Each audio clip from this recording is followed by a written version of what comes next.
Well, hey there, I'm Emma from English. Today I'm going to be teaching and testing your knowledge of some advanced adjectives that will help you to describe the world around you in English.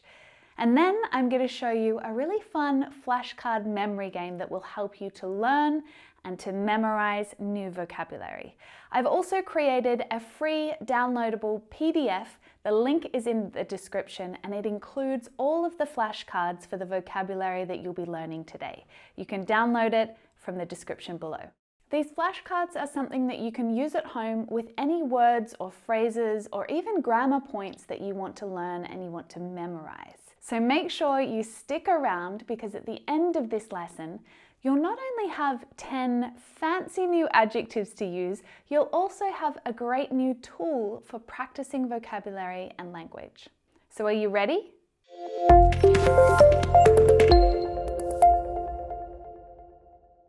So first up, we're going to learn these new adjectives. And the adjectives that we're looking at are extreme adjectives, which means that we can use these adjectives instead of saying very, really, or extremely with a regular adjective. So instead of saying something is very bad, we can say that it's appalling. Appalling. With all of these strong adjectives, you definitely want to know which syllable is the stressed syllable in each word so that you can emphasize it. It's appalling. It's appalling. Can you hear me stressing that? In extreme adjectives, this is such a useful tip for your pronunciation. So instead of saying, the weather this summer has been very bad, we can do better than that. We can say, the weather this summer has been appalling. Really bad. Another thing you need to know about these adjectives is that they're extreme, okay? The word appalling already explains that something is really bad or very bad, okay? That's why it's called an extreme adjective.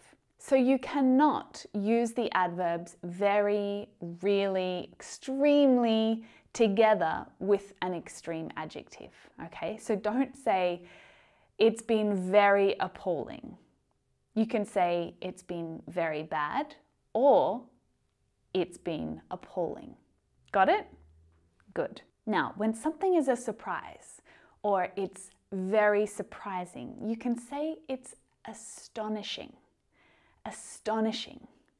It's astonishing to see how quickly they rebuilt the town after the earthquake. A cool thing to learn with the adjective astonishing are some of the verbs that it's commonly used with.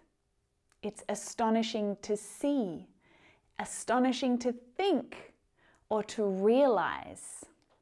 This adjective is very often used with the to infinitive verb. It is so helpful to pay attention to this kind of information when you're learning new words. So make a note of it on your flashcard or in your notebook, often used with the to infinitive verb. Okay, so what about when something is extremely large in size or amount or degree? Can you think of an adjective, an extreme adjective that could work here? Immense. They were under immense pressure to pass the exam. Now, it's also possible to say they were under an immense amount of pressure to pass the exam. Either way, we know that the pressure was high. This next adjective describes something excellent or beautiful and impressive. It's splendid. Splendid. Well, that was a splendid afternoon. Thank you for inviting us. It's kind of a little posh, a little formal, but I love it. I use it all the time. Our next adjective is grueling. Grueling. This is going to be a tricky one for some of you to say. Grueling. When something is grueling, it's extremely tiring and difficult, and it requires a lot of effort and determination. To pass their final exam, they had to complete a grueling 24-hour observation. Do you know this adjective? Excruciating. excruciating. It can be used in a few different situations. You can use it to describe something that is extremely painful. The pain was excruciating. Ouch.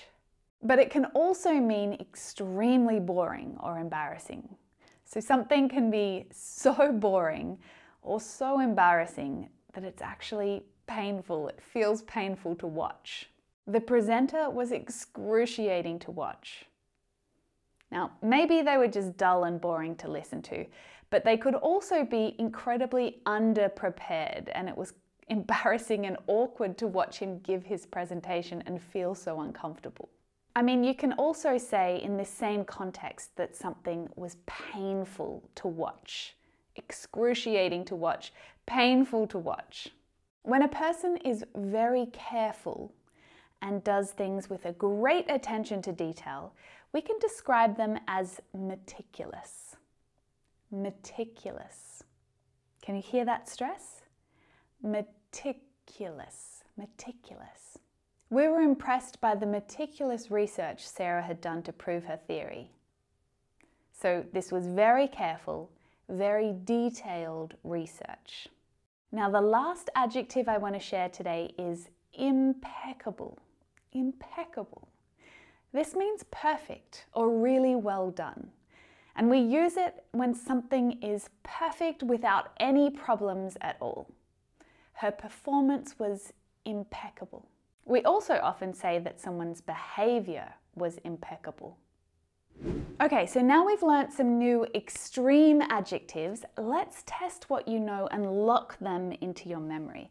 So this is something that you can definitely do with flashcards at home. You can either pick up a card, read the word and try and remember what it means, or you can easily work backwards and you can look at the definition and then try to remember the word. As you get more familiar with the word, keep putting them to the back of the pack, so they come up less frequently. And once you feel 100% confident with how to use that word and what it means, put it in a separate pile and maybe come back to it at the end of the week or later, a few days later, and test yourself. This is going to help to retain that knowledge, that word, that expression in your head. In this quick quiz now, I'm going to show you the definition and I want you to try and remember and tell me what is the correct adjective. All right? Like this. Do you remember which adjective means extremely tiring and difficult and demanding great attention and determination?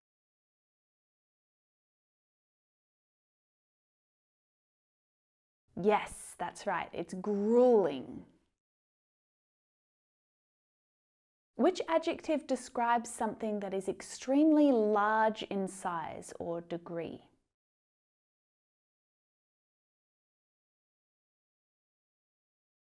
Immense, yes. Moving on, we've got this one here. How do we describe something that is perfect with no problems or bad parts?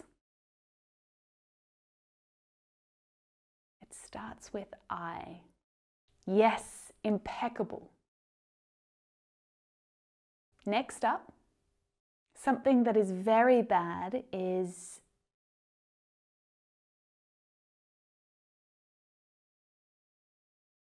appalling. That's right. Maybe you can think of some others, but we're looking for appalling. Do you know what the adjective is? Something excellent, beautiful, and impressive is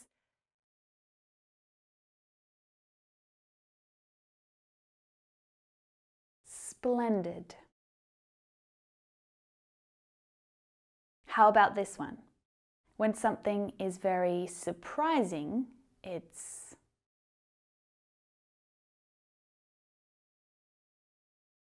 astonishing. Correct. Just 2 more to go now. When a person is very careful and they do something with great attention to detail, they are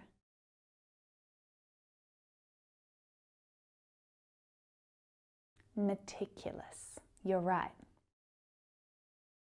And the last one? An adjective that means extremely painful, boring, or embarrassing.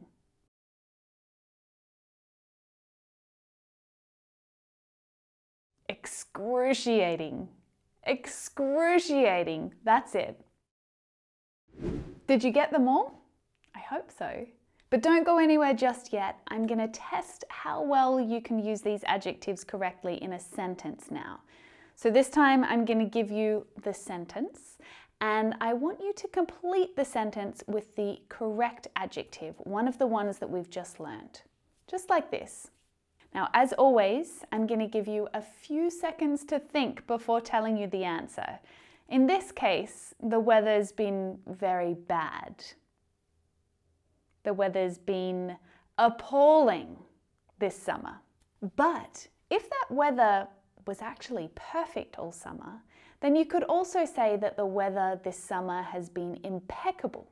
So there's always more than one option, but let's try and remember and use the ones that we've just learnt. Are you ready to try it out? Let's go.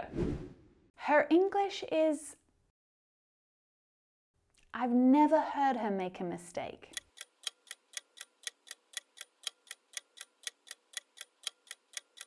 It's perfect.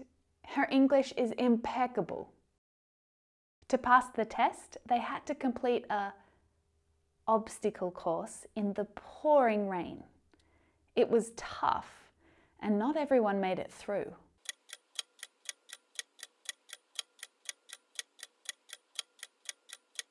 So it was very hard.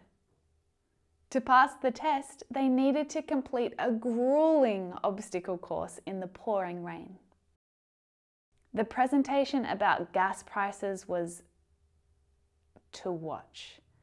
I've never been so bored in my life.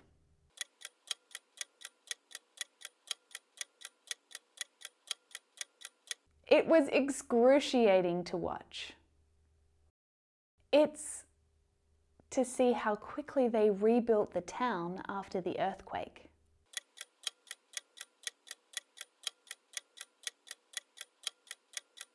It's surprising. It's astonishing to see how quickly they rebuilt the town after the earthquake. We were impressed by the research Sarah had done to prove her theory. It was so detailed.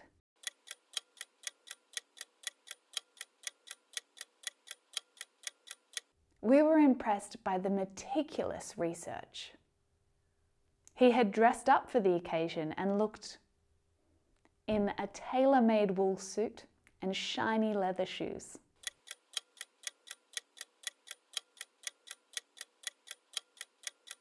He looked splendid in his wool suit. Now, it could also be impeccable if we wanted to say that he looked perfect.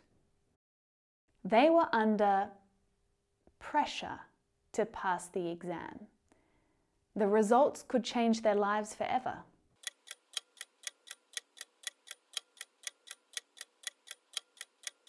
They were under immense pressure to pass the exam.